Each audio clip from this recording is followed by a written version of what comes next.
Chapter 18. It was in the 4th year of my apprenticeship to Joe, and it was a Saturday night.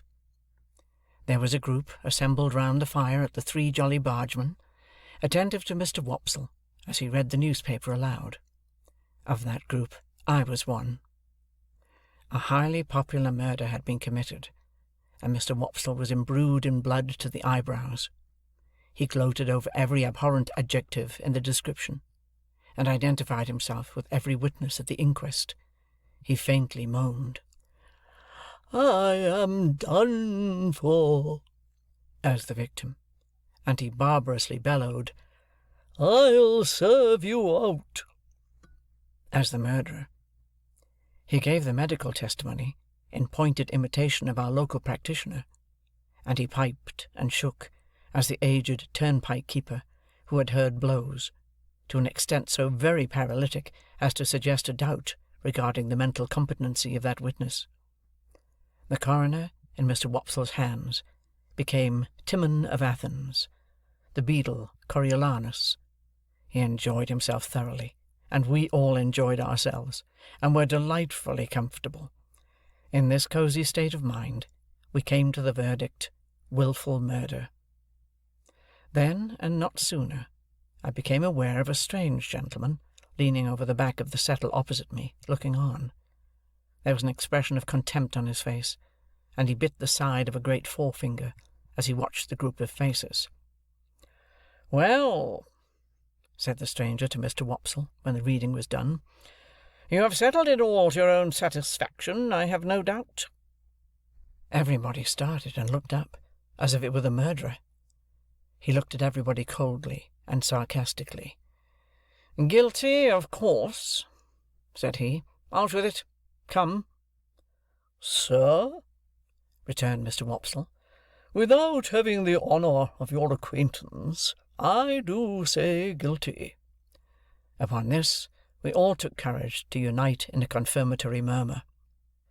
"I know you do," said the stranger. "I knew you would. I told you so. But now I'll ask you a question. Do you know, or do you not know, that the law of England supposes every man to be innocent until he is proved to be guilty?" "Sir," Mr. Wopsle began to reply, "as an Englishman myself, I—" "Come," said the stranger, biting his forefinger at him, "don't evade the question. Either you know it, or you don't know it. Which is it to be?"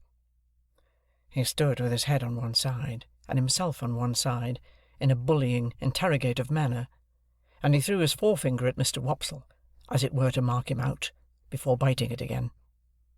"Now," said he, "do you know it, or don't you know it?" "Certainly I know it," replied Mr. Wopsle. "Certainly you know it?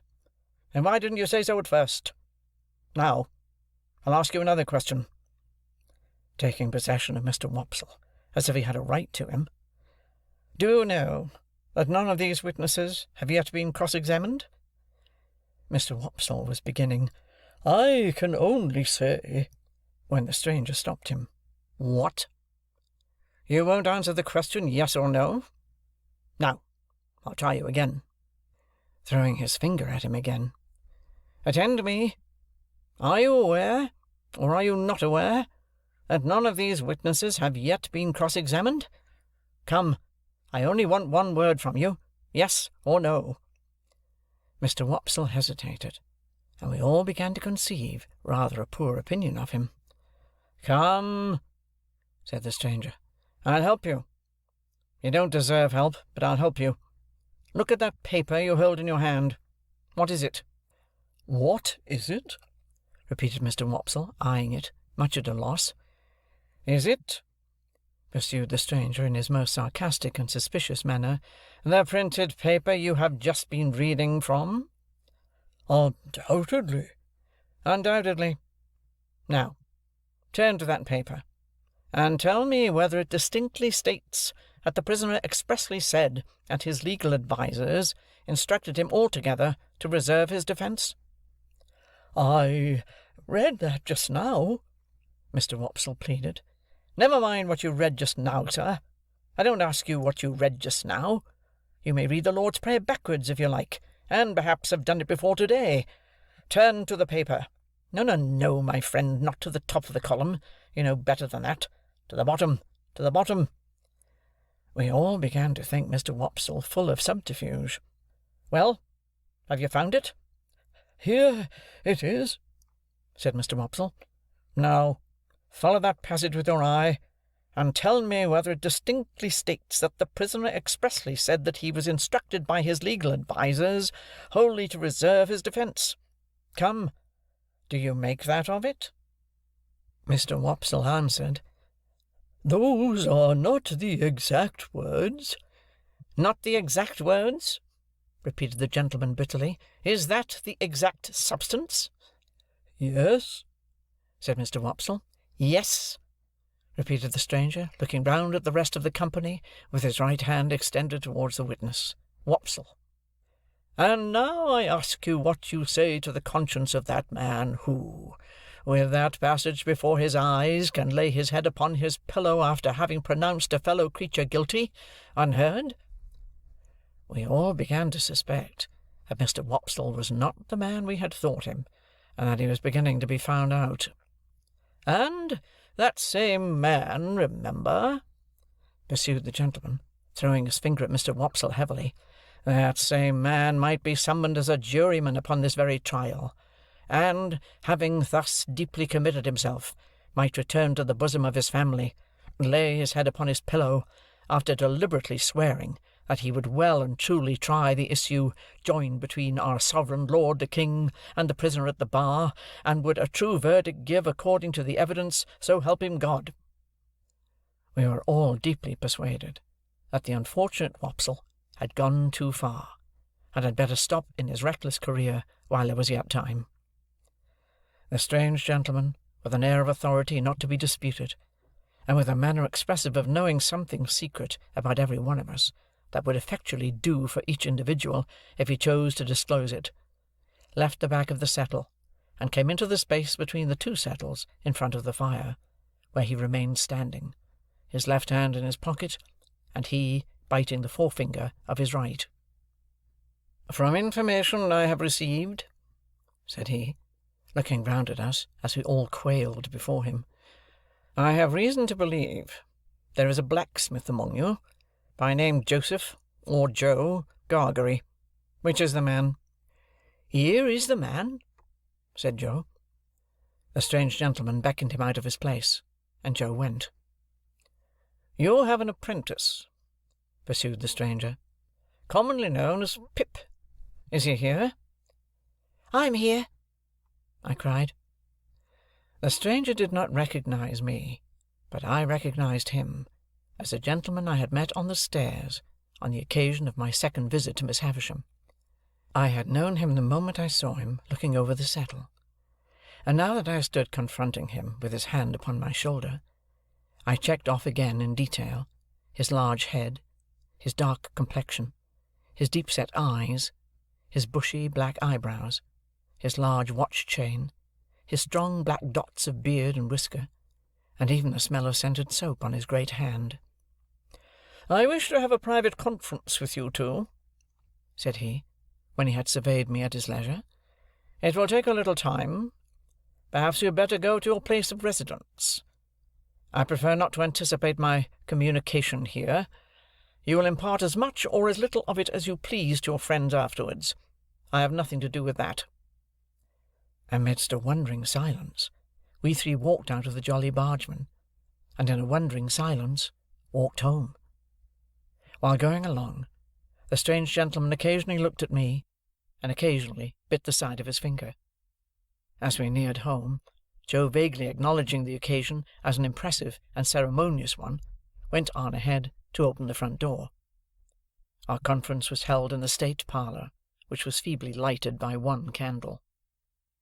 It began with the strange gentleman sitting down at the table, drawing the candle to him, and looking over some entries in his pocket-book. He then put up the pocket-book, and set the candle a little aside, after peering round it into the darkness at Joe and me, to ascertain which was which. "My name," he said, "is Jaggers, and I am a lawyer in London. I am pretty well known. I have unusual business to transact with you, and I commence by explaining that it is not of my originating. If my advice had been asked, I should not have been here. It was not asked, and you see me here. What I have to do as the confidential agent of another, I do. No less, no more." Finding that he could not see us very well from where he sat, he got up, and threw one leg over the back of a chair, and leaned upon it, thus having one foot on the seat of the chair, and one foot on the ground. "Now, Joseph Gargery, I am the bearer of an offer to relieve you of this young fellow, your apprentice. You would not object to cancel his indentures at his request and for his good? You would want nothing for so doing?"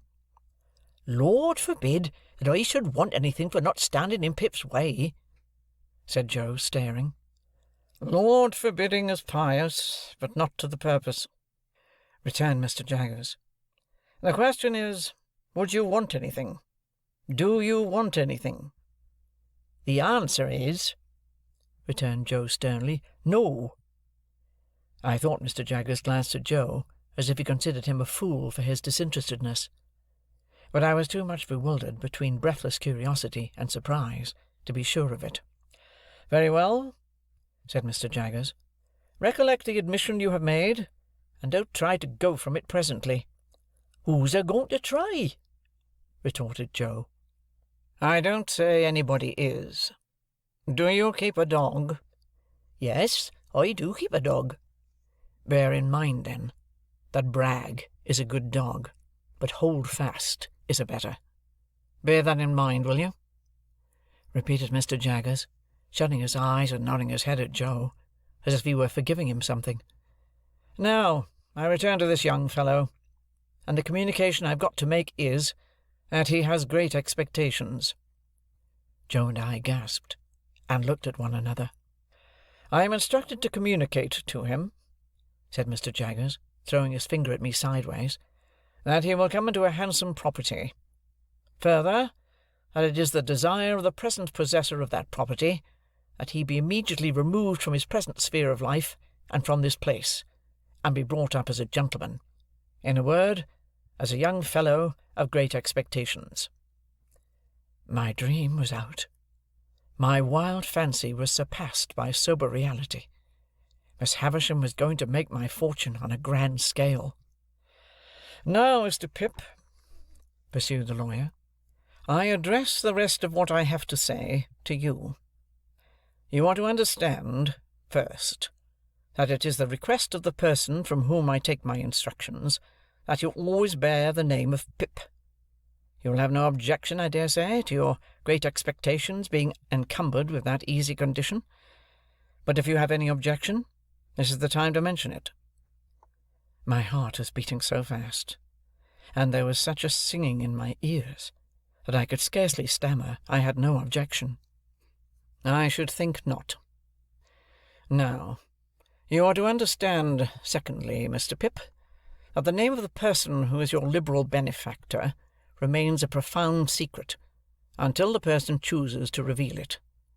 I am empowered to mention that it is the intention of the person to reveal it at first hand, by word of mouth to yourself.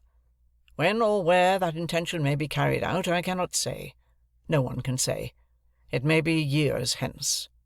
Now, you are distinctly to understand that you are most positively prohibited from making any inquiry on this head, or any allusion or reference, however distant, to any individual whomsoever as the individual, in all the communications you may have with me. If you have a suspicion in your own breast, keep that suspicion in your own breast.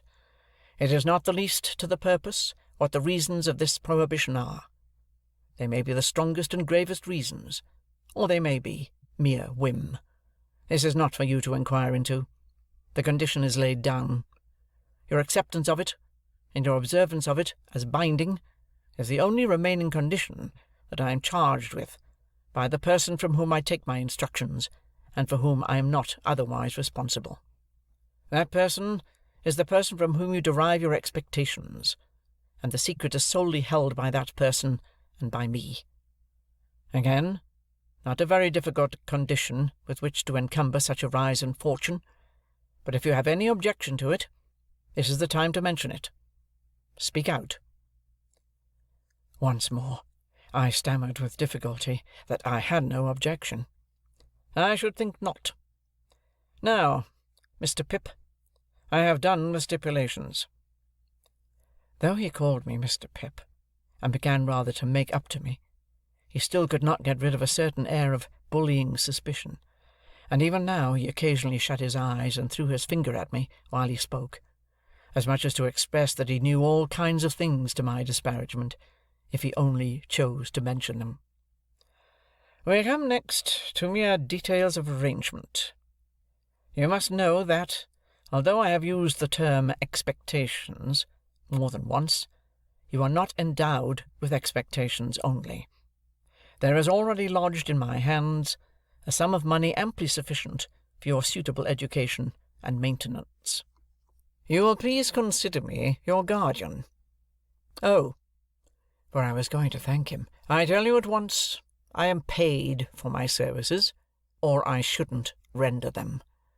It is considered that you must be better educated, in accordance with your altered position, and that you will be alive to the importance and necessity of at once entering on that advantage." I said I had always longed for it. "Never mind what you've always longed for, Mr. Pip," he retorted. "Keep to the record. If you long for it now, that's enough. Am I answered that you are ready to be placed at once under some proper tutor? Is that it?" I stammered yes, that was it. "Good. Now your inclinations are to be consulted. I don't think that wise, mind, but it's my trust. Have you ever heard of any tutor whom you would prefer to another?" I had never heard of any tutor but Biddy and Mr. Wopsle's great-aunt, so I replied in the negative. "There is a certain tutor of whom I have some knowledge, who I think might suit the purpose," said Mr. Jaggers. "I don't recommend him, observe, because I never recommend anybody. The gentleman I speak of is one Mr. Matthew Pocket." Ah, I caught at the name directly. Miss Havisham's relation. The Matthew whom Mr. and Mrs. Camilla had spoken of. The Matthew whose place was to be at Miss Havisham's head when she lay dead in her bride's dress on the bride's table. "You know the name?" said Mr. Jaggers, looking shrewdly at me, and then shutting up his eyes while he waited for my answer. My answer was that I had heard of the name. "Oh," said he, "you have heard of the name. But the question is, what do you say of it?" I said, or tried to say, that I was much obliged to him for his recommendation. "No, my young friend," he interrupted, shaking his great head very slowly. "Recollect yourself." Not recollecting myself, I began again that I was much obliged to him for his recommendation. "No, my young friend," he interrupted, shaking his head, and frowning, and smiling, both at once. "No, no, no, no. It's very well done, but it won't do. You are too young to fix me with it. Recommendation is not the word, Mr. Pip. Try another." Correcting myself, I said that I was much obliged to him for his mention of Mr. Matthew Pocket. "That's more like it," cried Mr. Jaggers. "And," I added, "I would gladly try that gentleman." "Good. You had better try him in his own house. The way shall be prepared for you, and you can see his son first, who is in London. When will you come to London?" I said, glancing at Joe, who stood looking on motionless, that I supposed I could come directly. "First," said Mr. Jaggers, "you should have some new clothes to come in, and they should not be working clothes. Say, this day week. You'll want some money.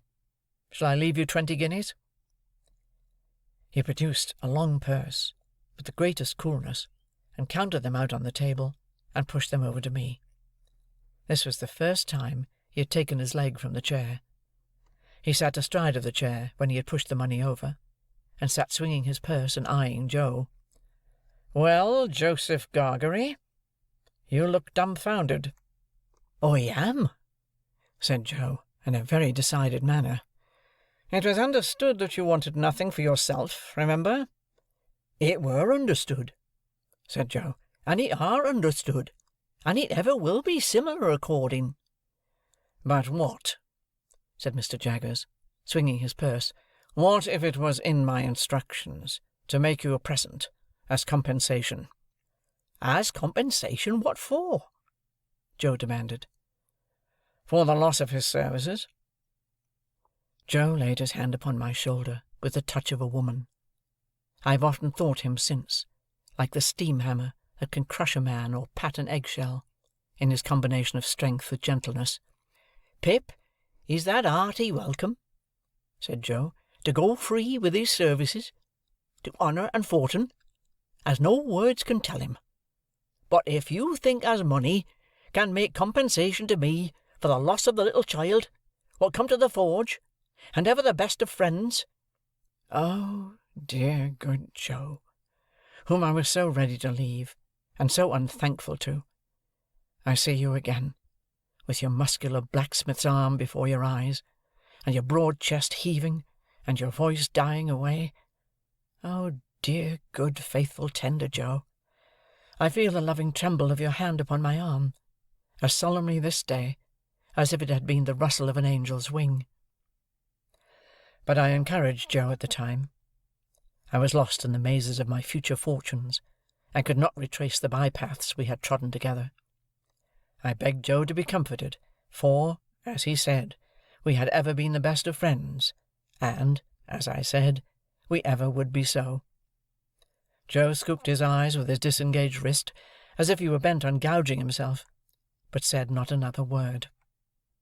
Mr. Jaggers had looked on at this, as one who recognized in Joe the village idiot, and in me his keeper. When it was over, he said, weighing in his hand the purse he had ceased to swing, "Now, Joseph Gargery, I warn you this is your last chance. No half-measures with me. If you mean to take a present that I have it in charge to make you, speak out, and you shall have it.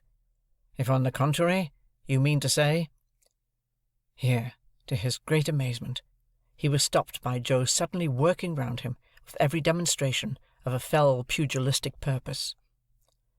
"Which I mean to say," cried Joe, "that if you come into my place bull-baiting and badgering me, come out. Which I mean to say, as such, if you're a man, come on.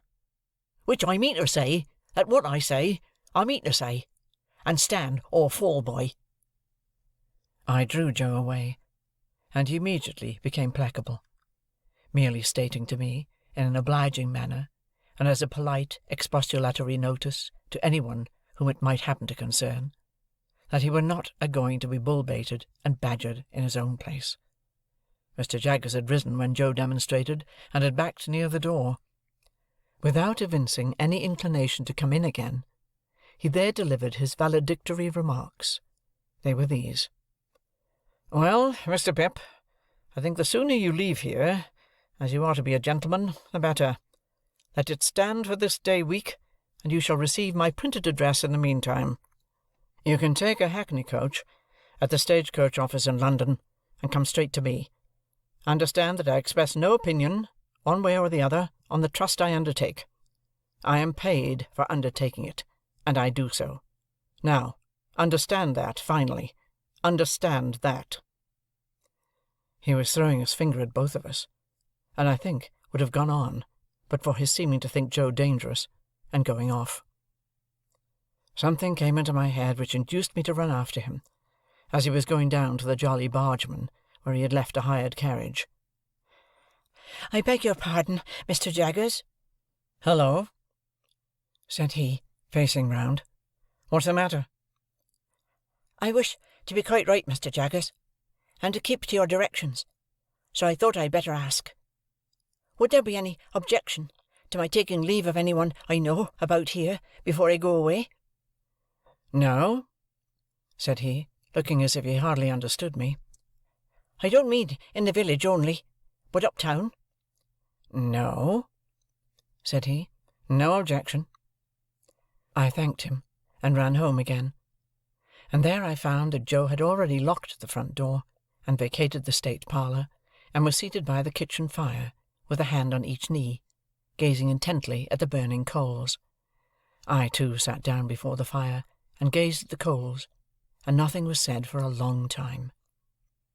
My sister was in her cushioned chair in her corner, and Biddy sat at her needlework before the fire, and Joe sat next to Biddy, and I sat next to Joe, in the corner opposite my sister.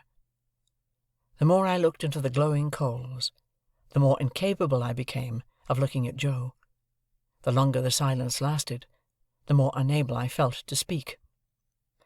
At length I got out, "Joe, have you told Biddy?" "No, Pip," returned Joe, still looking at the fire, and holding his knees tight, as if he had private information that they intended to make off somewhere. "Which I left it to yourself, Pip." "I would rather you told, Joe." "Pip's a gentleman of fortune, then," said Joe, "and God bless him in it." Biddy dropped her work, and looked at me. Joe held his knees, and looked at me. I looked at both of them. After a pause, they both heartily congratulated me, but there was a certain touch of sadness in their congratulations that I rather resented. I took it upon myself to impress Biddy, and through Biddy Joe, with the grave obligation I considered my friends under, to know nothing and say nothing about the maker of my fortune. It would all come out in good time, I observed, and in the meanwhile nothing was to be said, save that I had come into great expectations from a mysterious patron. Biddy nodded her head thoughtfully at the fire as she took up her work again, and said she would be very particular, and Joe, still detaining his knees, said, "Aye, aye, I'll be eckervally particular, Pip." And then they congratulated me again, and went on to express so much wonder at the notion of my being a gentleman, that I didn't half like it. Infinite pains were then taken by Biddy to convey to my sister some idea of what had happened. To the best of my belief, those efforts entirely failed. She laughed and nodded her head a great many times, and even repeated after Biddy the words Pip and property, but I doubt if they had more meaning in them than an election cry, and I cannot suggest a darker picture of her state of mind. I never could have believed it without experience, but as Joe and Biddy became more at their cheerful ease again, I became quite gloomy. Dissatisfied with my fortune, of course I could not be, but it is possible that I may have been, without quite knowing it, dissatisfied with myself. Anyhow, I sat with my elbow on my knee and my face upon my hand, looking into the fire, as those two talked about my going away, and about what they should do without me, and all that. And whenever I caught one of them looking at me, though never so pleasantly, and they often looked at me, particularly Biddy, I felt offended, as if they were expressing some mistrust of me, though heaven knows they never did by word or sign. At those times I would get up and look out at the door, for our kitchen door opened at once upon the night, and stood open on summer evenings to air the room. The very stars to which I then raised my eyes, I am afraid I took to be but poor and humble stars, for glittering on the rustic objects among which I had passed my life. "Saturday night," said I, when we sat at our supper of bread and cheese and beer. "5 more days, and then the day before the day, they'll soon go." "Yes, Pip," observed Joe, whose voice sounded hollow in his beer mug. "They'll soon go." "Soon go," said Biddy. "I have been thinking, Joe, that when I go downtown on Monday, and order my new clothes, I shall tell the tailor that I'll come and put them on there, or that I'll have them sent to Mr. Pumblechook's. It would be very disagreeable to be stared at by all the people here." "Mr. and Mrs. Hubble might like to see you in your new genteel figure too, Pip," said Joe, industriously cutting his bread, with his cheese on it, in the palm of his left hand, and glancing at my untasted supper, as if he thought of the time when we used to compare slices. "So might Wopsle, and the Jolly Barge men might take it as a compliment." "That's just what I don't want, Joe. They would make it such a business of it, such a coarse and common business, that I couldn't bear myself." "Ah, that indeed, Pip," said Joe. "If you couldn't a-bear yourself—" Biddy asked me here, as she sat holding my sister's plate, "Have you thought about when you'll show yourself to Mr. Gargery and your sister and me? You'll show yourself to us, won't you?" "Biddy," I returned, with some resentment, "you are so exceedingly quick that it is difficult to keep up with you." "She always were quick," observed Joe. "If you had waited another moment, Biddy, you would have heard me say that I shall bring my clothes here in a bundle one evening, most likely on the evening before I go away." Biddy said no more. Handsomely forgiving her, I soon exchanged an affectionate good night with her and Joe, and went up to bed. When I got into my little room, I sat down and took a long look at it, as a mean little room that I should soon be parted from, and raised above, for ever. It was furnished with fresh young remembrances too, and even at the same moment I fell into much the same confused division of mind between it and the better rooms to which I was going, as I had been in so often between the Forge and Miss Havisham's, and Biddy and Estella. The sun had been shining brightly all day on the roof of my attic, and the room was warm. As I put the window open and stood looking out, I saw Joe come slowly forth at the dark door below, and take a turn or two in the air, and then I saw Biddy come, and bring him a pipe, and light it for him. He never smoked so late, and it seemed to hint to me that he wanted comforting, for some reason or other. He presently stood at the door immediately beneath me, smoking his pipe, and Biddy stood there too, quietly talking to him, and I knew that they talked of me, for I heard my name mentioned in an endearing tone by both of them more than once.